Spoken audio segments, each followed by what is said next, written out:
aty amin'ny laharana faharoambin'ny folo isika izao amin'nisandreo mpandray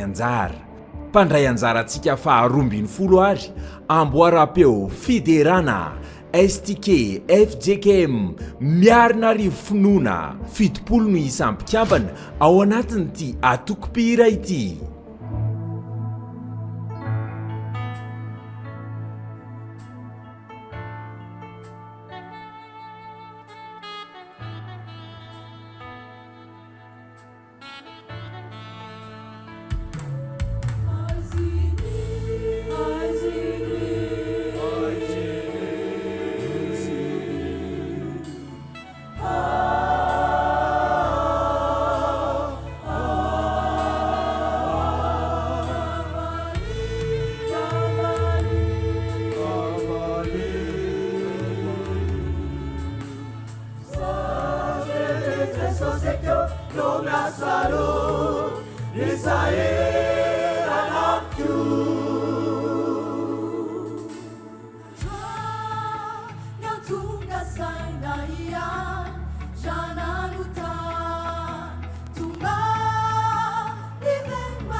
Inoko sy nantenaiko fa tsy ambakany teo aloha ny fandraisany reto atokopira avany miarina arivo reto anjara tato anatin'ity fifaninanana ity. Andahoriny isika avy hatrany ary ny hevitry ny mpitsara manoloana ny anjara asa izay nataony izy ireo teo. zaho no miteny zay aloha le nandrasana zany e le manome zavatra any amin'le tseritreretina dia vanaka mihitsy eto hoe ay ve azo atao an'izany le hira. Merci ianareo nanao an'le izy aloha zany hoe hafan'ny taloha dia tena hafa ny taloha zany fa nasiako vakely fotsiny eo an'ilay zany le ohatrany tsy haiko hoe tsy nandalo solfa ve zany le izy sa tonga dia natao kapoka be dia ohatrany misy tsy mikadra tsara le note zany indraindray e misy misolifatra ohatrany hoe nanakiny nanimba kely ale prestation le izy fa sinon gadina firy le nanaovanareo azy telo tsy voisako tsony fa novaovainareo le gadina dia fanina mihitsy hoe inona ary zany hiry zany a fa merci ianareo nanao an'le izy sotranareo avy lavitra ihany koa aloha e merci.